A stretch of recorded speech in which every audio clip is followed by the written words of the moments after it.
Hi everyone, welcome back to my channel, React and Chill. I'm Dika. So last time on This Is Us, we were celebrating the triplets, the big three, their birthday, and obviously their birthday also coincided on the same day as Jack.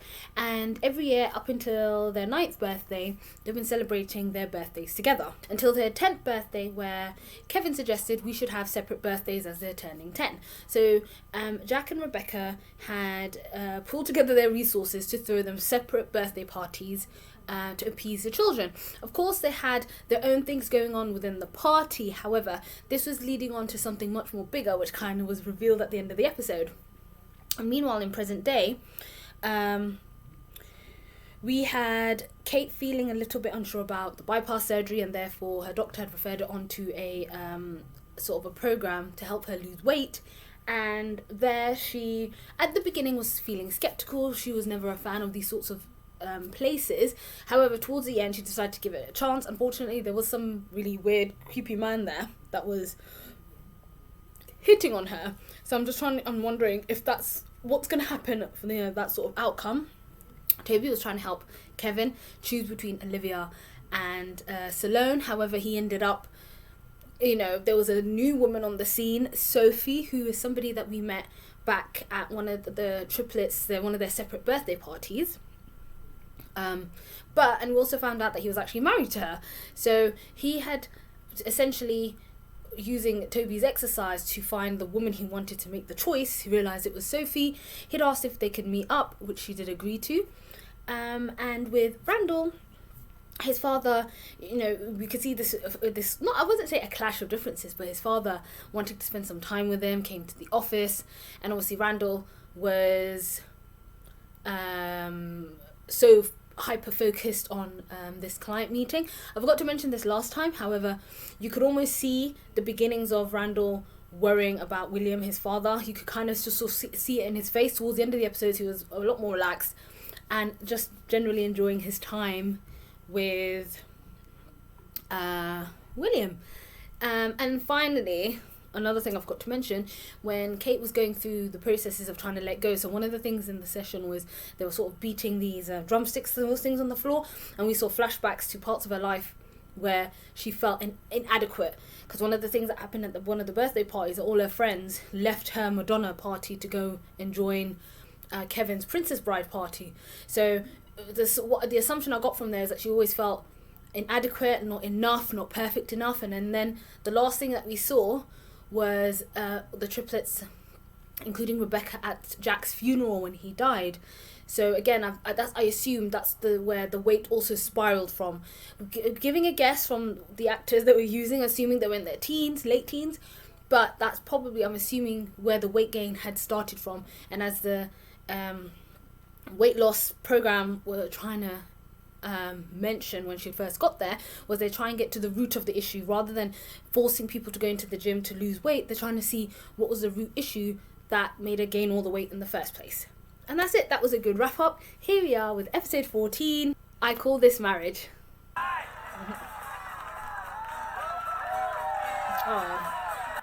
favorite people got married at City Hall, and I got to pay off my parking tickets. So it's a win-win for everyone. Jack bailed on me so much to go out with you that I started referring to you as Yoko. I'm sorry. But I was listening to your vows, and you promised to keep the passion alive. Oh, I love you guys. now, Jack and Rebecca. I still want to know how Miguel got in there with Rebecca. Oh. Guys, honestly, it is so nice to be out to dinner. I mean, between the kids and the band now and your work schedule, Miguel and I have something to tell you. They're getting divorced. We're getting divorced. You could see on their face. Oh, okay. What? You find your soulmate, you get married, you stay together until you die. Period. It's not always that simple. People just drift apart. Damn. She I wasn't mentioning. talking about us. Yeah. Where's everybody? Is he asleep? What? Oh my. Oh shit. Oh. It's past midnight. Don't be mad at Grandpa. Nobody's mad. I'm a little mad. Nobody's mad. We're just confused. But Grandpa's always napping when I get home from school. He said he's not gonna be around forever. You got plenty of time to play chess with me. Yeah. Let's go. Did you? Oh, Upstairs. like you could see how that got to Randall though. Morning. Hi. This is gonna sound so weird. I need this booth. Sign my napkin. That's all it takes. Sure. I'm gonna sell that later, George. Oh, she don't look too happy. Who the hell do you think you are just showing up at my doorstep like that? Now, look at you. You're glowing. God, that's so annoying. Why don't you age? Flower fries. Oh. Toby? Hey, I'm your package. He's only got a few more months, which is why you guys were right to seek palliative care. The hospice nurses. Should we start digging his grave now, or should we wait until there's an actual body? Oh gosh. You know, I have to get to work. Yeah. Randall, you said you would take the morning off so we could I do did this. take the morning off. It's getting to be the afternoon. I think he's using work as an excuse to sort of help. I'd like Sanjay to join you. Oh. All due respect, sir, but I've been doing this for 12 years. I don't need an assist. So why now, Kevin? Why did you come find me? Because I never stopped thinking about you. Fine, pick up where we left off.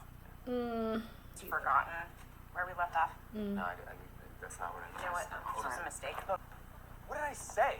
Sophie, will you please just slow down? Leave me alone. Kevin, where we left off was you cheating on me and ruining our marriage. Oh.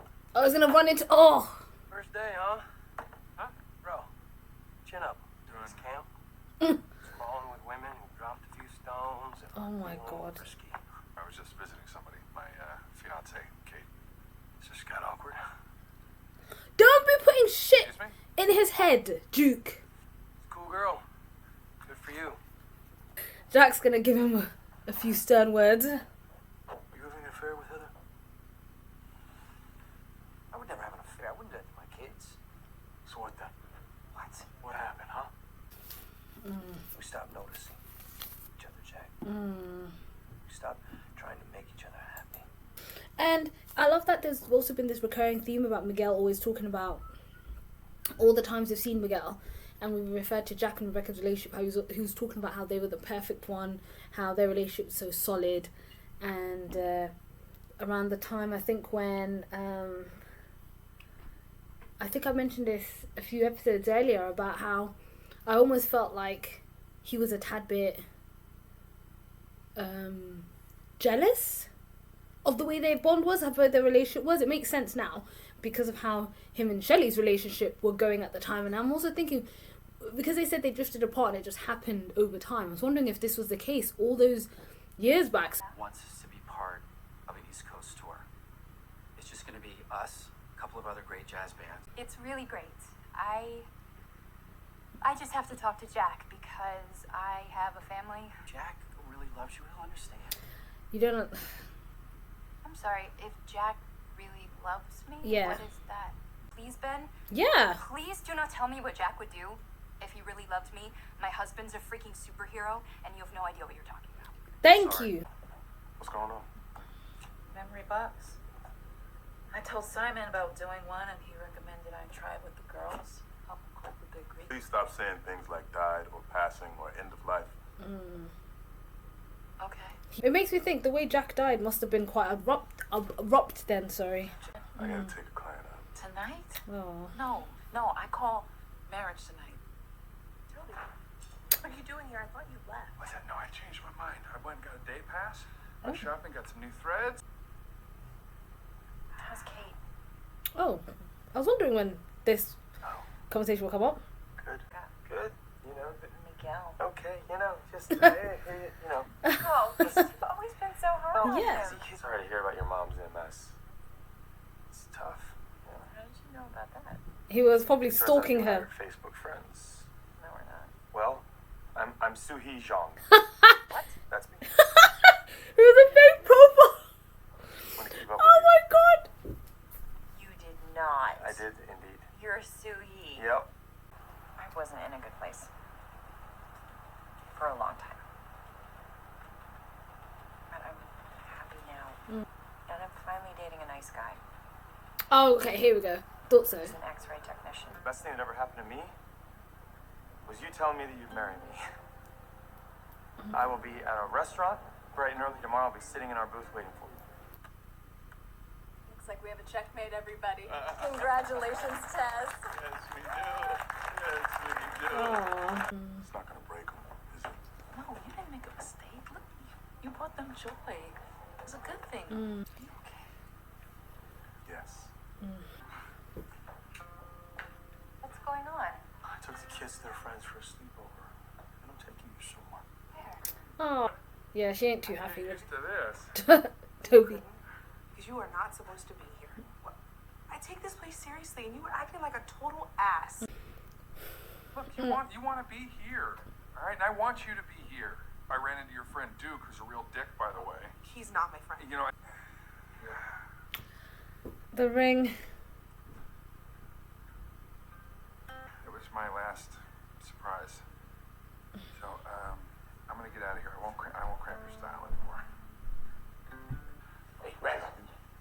Let's talk in your office. I wanna split your accounts between you and Sanjay. Oh. No. But Tyler, please. I'll bring my A game. I know I've been a little bit off lately, but from now on, Randall, this is happening. It's a hard place for Randall to be right now, but Close this door. All right, Just grab one. Jack. is this their first Where apartment? are we? Yeah! Is this our first apartment? Yeah. Did he? Oh. Jack. Oh, don't make me cry. So, Oh, don't make me cry! take the time to remember the newlyweds that lived here. I miss him too. Oh! I used to be like you. Thought I could will myself to be a different kind of man. I even tried to date the nice girl. We don't care, Duke. I guess he's your Molly. It's a hell of a lot easier to accept who you are. In all your damaged glory, and my offer still stands. Take it or leave it. We're leaving it, Kate. Surprise. Oh.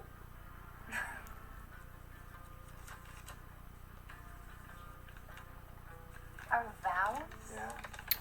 Alright, what do you got? A coat. Nice. It's perfect. I love that. Aw. She First time I arrived? saw you, Wow. you have changed the way I think about love. But our love has always been worth it. I will encourage you, trust and respect you. I will raise a family with you. I will grow old with you.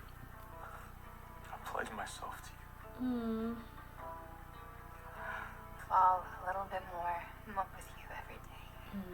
My partner. Come on, Randall. My safe place. Jack Pearson. Our story is just getting started. We're gonna be okay. I know. Oh. The band booked a 5-state tour. I just think I wanna go. That almost got me at the end. I was just tearing up, but I really like the parallels, and I will go over the parallels in a second. So that was episode 14. We had started off with Jack and Rebecca's marriage, and we had Miguel there making a speech, and then you could see the passion and the love and how their marriage was, obviously as newlyweds, being involved with one another. And I loved we had the contrast of them. I'm assuming this was 10 years after the birth of the... Yeah, 10 years. It would be about...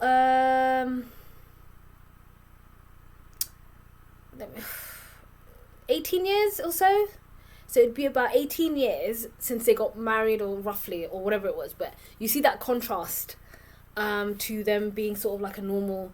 And I wouldn't say boring, but a lot of that passion wasn't there. A lot of it that was gone. And then when they go out to meet up with Shelly and Miguel, there's tension, not necessarily between them. First off the bat, I recognise that there was something going on with Shelly and Miguel, but there was sort of tension between them. You know, they're saying that it's so nice we don't get a chance to meet up anymore. And then obviously Jack makes a comment about her not ever being home on time and things like that, and she didn't kind of like it. But obviously they find out about Shelly and Miguel's divorce. They're a bit shocked, but you know, they say that it just happens and it's something that we've come into terms with, and we'd rather end it before things get ugly. This obviously clearly affected Jack afterwards, because he was talking about how can they just divorce, you know, Jack. And it's ironic that he said that you stay married until you die, sort of thing. And, you know, considering we know he dies at some point. And Rebecca was like, well, sometimes it just happens. People drift apart. And considering, and obviously the way he kind of took a look at her. And then she was like, you know, I'm not trying to refer to us because we're not them. But it just happened, you know. And we understand why they've got those sort of opposing views, essentially, because of how they grew up and how their environments shape them. You know, Rebecca saying things like that happen, it tends to happen. Jack saying no, you know, you work it out, you stick it out together. So looking at, since it was sort of the basis of marriage and love, we also see Randall having a nightmare. So his relationship with this his relationship with William's not deteriorating, but I think it is really starting to affect him, and to the point where I wouldn't say it's bleeding into his work, but it's affecting him at work too. So he has that nightmare where he thinks William's dead, and when he's just sitting at the piano, and when he obviously wakes up and he finds William and Tess downstairs playing chess, Tess sort of makes a point, doesn't know, an innocent point about, you know, I don't get a chance to play chess with Grandpa, and because he's not going to be around anymore. But obviously, every opportunity that anyone mentions William dying, Randall shuts it down. It's almost as if he's not fully accepted that his real father, will be dying. So we also see how I want to say he's behaving quite erratic, but how it's affecting his job. Before, he was very much on top of his clients, on top of his work, and of course, because of sort of the stress, the mental and emotional strain he's starting to experience, is it affecting him there, and it's just getting worse. It's almost as if he just can't seem to, unfortunately, keep his mind focused on where it needs to be, because he's trying his best to avoid having that ultimate conversation that William is dying. But I've got a feeling that's also got linked to losing a father once before, which again must be quite traumatizing for Randall. So then Kevin finally meets up with Sophie, and obviously we get a chance to find out a couple of things, such as their relationship unfortunately didn't work over long distance, but Kevin had cheated, so I'm assuming this might have been when he had moved to LA. By the sounds of it, they've been together for a very, very long time, so I'm assuming from when we saw them at that 10th birthday party, not long after, maybe their relationship had developed and they had essentially started dating. They did make I don't know if the girl that Kevin was sneaking out of the basement that Rebecca and Jack spoke about was Sophie. I've got a feeling it could have been, so that was her as well. So they met up, you know, they were having sort of a conversation, things were going well until Kevin said, you know, let's pick up where we left off, and then that annoyed her, because by the sounds of it, things weren't great when they had left off. And again, this goes back to when she mentioned Kevin was cheating. So he followed her all the way onto the New York subway, to try and talk to her. To essentially try and convince her, you know, to give me a chance. Let's talk about it. Let's, you know, at least, because obviously he realised that she's the one for him. So eventually, we find out that he made a fake Facebook profile, you know, to essentially stalk her. And obviously she was asking about Kate, Randall, and obviously mentioned Miguel, and obviously you can say infuriating. So she was obviously definitely aware of when Jack had died, Miguel and Rebecca sort of got together, and the fact that Kevin dislikes Miguel, so she's very aware of all of that. She talks about the sort of relationships, the really bad relationships she had afterwards. She even married somebody that didn't work out, and that she's currently seeing somebody. But even then, afterwards, it's clear she still has feelings for him. I was in the reaction saying just walk away, because I know that Kevin sometimes could be a bit of a walking disaster. As much as I know his heart's pure and is in a good place, you know, she even mentioned she was in a good place and she was not ready for Kevin's drama. But he said, I'm going to be waiting for you with those lava chips. They looked absolutely delicious. And she turned up. But I will again talk about, I love the comparisons we were having with certain things happening when we had that really emotional Jack and Rebecca duologue at the end when they were reading their vows. And then Kate, she was taking the program seriously. She was really starting to enjoy herself, really starting to get into it, and was really hoping to sort of change herself for the better. Then Toby had showed up. It was actually really sweet because Toby wanted to spend some time with her, but then I like that at that point he realised that, no, I'm going to be a distraction to you, I don't want to ruin it for you. But you bought her stuff, and then he was about to leave. Unfortunately, he ran into Duke. Duke made that stupid ass comment about how it was awkward seeing Toby because he found out, oh, that's Toby, Kate's fiance. And clearly I didn't make a connection, but I'm hoping that didn't stir up feelings of how things were with Toby and his ex-wife, because I know that didn't end well, and obviously that was a very toxic relationship. So he had come to try and, make things fun, and like he said, trying to be himself, but Kate got annoyed at him. In the end, he did mention, I thought he was using the whole heart thing as a emotional blackmail, but it wasn't. He was being honest, and he did say, when's the last time you did something nice for me, which essentially is true in terms of what Toby does to go out of his way to do certain things, nice gestures for Kate, and he gave her the ring, which was actually really, really nice. So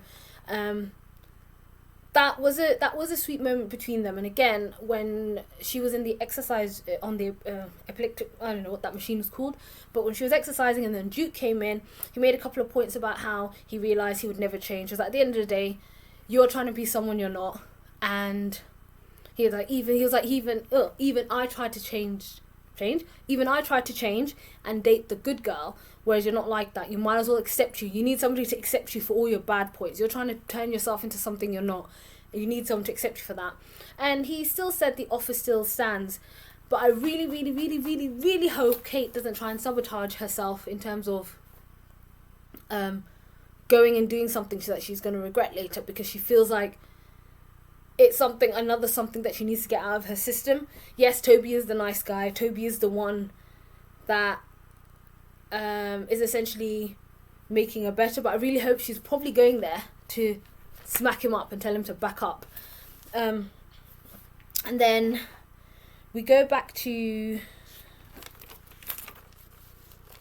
the past, where Jack actually speaks to Miguel. And he's actually really annoyed. He says, what the hell, you and Shelly, what's happening? Jack doesn't like the fact that he feels like Miguel's not trying. And I really liked how Miguel talked about getting Shelly that coffee, and how the one time he didn't want to, and he made it for himself, she didn't even notice, which does take a toll, doing something. And he's just said that sometimes you just get tired. Sometimes you come to a point where you just don't want to fight anymore, and that's what happened between the relationship. Obviously that secretary Heather was there, and he did mention, are you having an affair? And we saw that they were kind of flirting, but he said, I would never do that to my kids, we just drifted apart. And I think Jack needed to hear that from his own best friend. Obviously Rebecca said it, but he wanted to hear it from his own friend. He was like, when you stop trying to make each other happy, you tend to drift apart. And obviously I'm not saying, in a way, Miguel even mentioned that, not everyone can be like you and Rebecca. And like I said before, his issues with Shelly could have been from way back. And he even says that. And how he was always kind of jealous of their relationship, how it was perfect, because they always seemed so happy outwardly, even though they might have been having their own issues. So I liked how obviously this made Jack think. And then with Rebecca being at the club, and then Ben definitely overstepping, talking about, oh, if your husband loves you enough. And then Rebecca basically told Ben to shut it. She said that how her husband, all the stuff he does, the commitment he has to the family, to his kids, and it has nothing to do with her. I mean, I liked how Rebecca held herself and said what she had to say. This tour would be obviously big for her. It'd be big for her career, big for her singing career. And obviously she was like, I need to speak to Jack. I've got a family. Correct. And she told Ben to shut up. at the end of the day, because she needs to speak to him, and she defended Jack. And what I really loved is when she had come back, and obviously Jack had taken notes about, yes, I could definitely see from what Miguel's saying, we don't make each other happy no more. And that was, again, beautifully contrasted at the beginning of the episode, when you see their very passionate relationship, marriage, and you know what they were like in the beginning of their marriage, and obviously where they are now. So that was such a lovely gesture when he booked out their first apartment, decked it all up just to show how much, you know, he wants to make happy. And it was so sweet. And when they were reading their vows, we could see how when Jack was reading his, we could see where Kate was and where Kevin was, because obviously their relationship they had with their dad. And then when Rebecca was reading hers, we could see what was going on with Randall and the love of his life, because obviously he's about to lose William again. And I really like the idea of them creating the memory boxes, and obviously Tess putting in the Queen as a way to remember William. So I definitely think there are a lot of things coming to head. You've got the relationship that's potentially blossoming again between Sophie and I forgot his name, Sophie and Kevin. We've got whatever's going on with Kate at this moment in time, not wanting to self-sabotage. She's using food as a way to self-sabotage, but she's not going to do that this time. And of course, gearing up to Randall having to say goodbye to another father again. He even questioned it, that does he think it was he even tells Beth, do you think it was a bad idea introducing my dad to them, because they're going to lose him. And I liked how when Randall had a go at Beth about, you know, not having to say those words, and she had said that we weren't prepared when we lost our fathers, which makes me think that Jack died maybe in an accident. He didn't, you know, die of an illness. So again, you've got two contrasting deaths here. You've got potentially Randall losing Jack in an accident, or something bad had happening to Jack, and then you've got William, his real father, who's slowly dying in front of him. So that must be incredibly something hard that he's facing and dealing with. So I really liked how it ended, and when Rebecca, after everything Jack did, she finally asked him about the out-of-state tour, and she said she really wants to go. And obviously being the message for them for this episode about how we need to do these things that make each other happy. And one of the things that she wanted to do, even though right at the get-go, she was, by the sounds of it, willing to sacrifice that. However, now that obviously they had this scene together, they opened up about, you know, wanting to do the best for each other. I think it was a bit more easier to ask him. So I liked how Jack recognises that I need to work a bit harder at this. Not just being a good father to the kids, but being a good husband to Rebecca, to remember what we had prior to everything. Because he probably, in the back of his mind, he said, I don't want to get to a point where I've given up, or I don't want to get to a point like Miguel that I can't take it anymore. I want to make sure neither one of us are at that point. I want to be attentive for her. So yes, that is it. Obviously with this episode with Miguel and Shelly finding out they divorced, throws a lot of my theories out the window. Potentially if Miguel cheated, or if something had happened, or if Jack, you know, when I previously thought that Jack, you know, he stopped drinking alcohol, but his alcoholic problems, his problems with being at work and stuff, but you know, that all has gone out the window now, because it's clear that wasn't essentially something that might have ruined the relationship. It looks like the relationship came back on track from the end of this episode. Now I'd love to see where we go from here, and obviously what's happening to their kids. We've got lots of very big things coming up, and I'm wondering how they're all gonna collide. And if you did like this video, don't forget to give me a like, don't forget to subscribe, and let me know down in the comments below what you thought of this episode. I'll see you guys next time.